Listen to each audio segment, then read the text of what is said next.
सबके जीवन में माता है। तो माता पहले गुरु होती है हमारी, दूसरे गुरु के रूप में पिताजी होते हैं। माता हमें जीवन जीने का सलीका और सब चीज़ें वही प्रथम बार में बताती है। पिता से हम दुनियादारी की समझ प्राप्त करते हैं।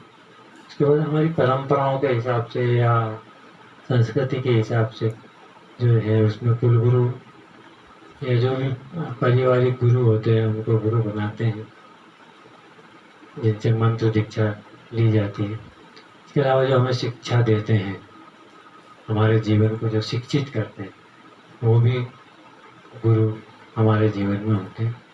तो इसी बीच में कई लोगों के जीवन में हनुमान चालीसा का प्रवेश होता है। परंपराओं के अनुसार या परिवार के बड़े बुजुर्ग सिखाते हैं कि हनुमान चालीसा का पाठ किया करें आप, बहुत अच्छा है।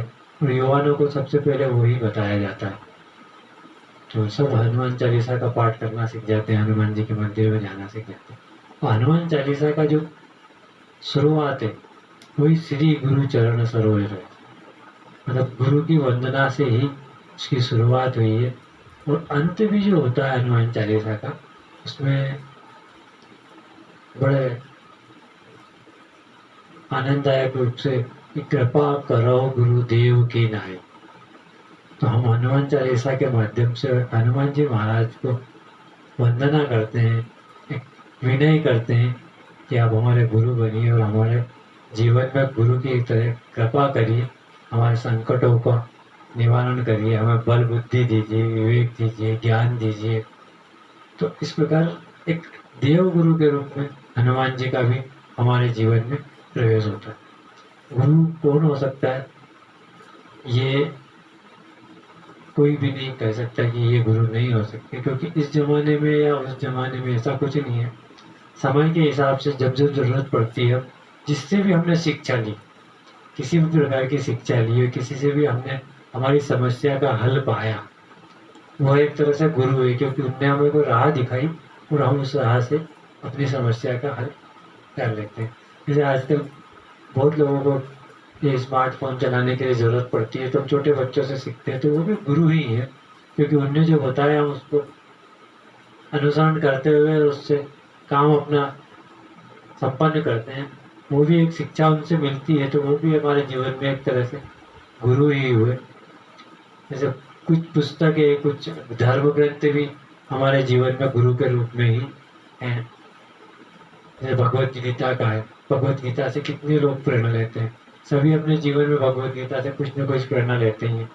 सत्य, प्रेम, करुणा के साथ में मानक, क्रम और वचन से काम करना और फल की चिंता किए बगैर हर काम को भगवान को अर्पण करते हुए करना, ये हम भगवत गीता से सीखते हैं। भगवत गीता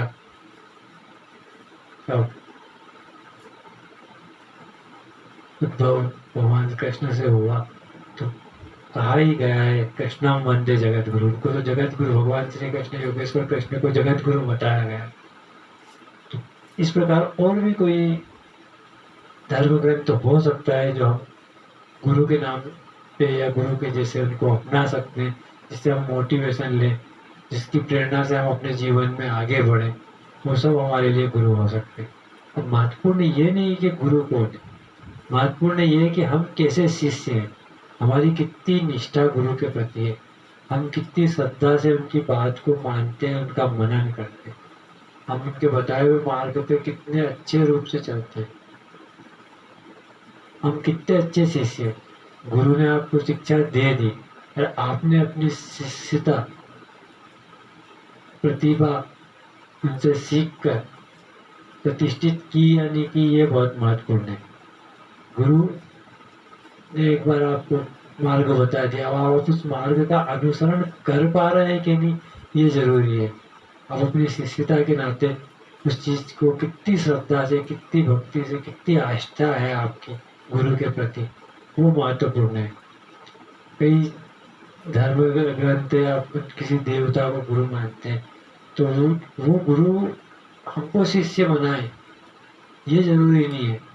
हम उनको ये साबित करें कि हम शिष्य हैं और हम गुरु के रूप में आपको मान रहे हैं, तो वो आपको ऐसी प्रेरणा दे, ऐसा नियमित रूप से आपको ऊर्जा का संचार करे, आपके मन की मलिनता को दूर करे, वो महत्वपूर्ण है। क्योंकि गुरु तो अपनी जगह प्रतिष्ठित है, ने आपको शिक्षा दे ही दी, पर आप कितने अच्छे शिष्य हैं ये ज़रूरी है।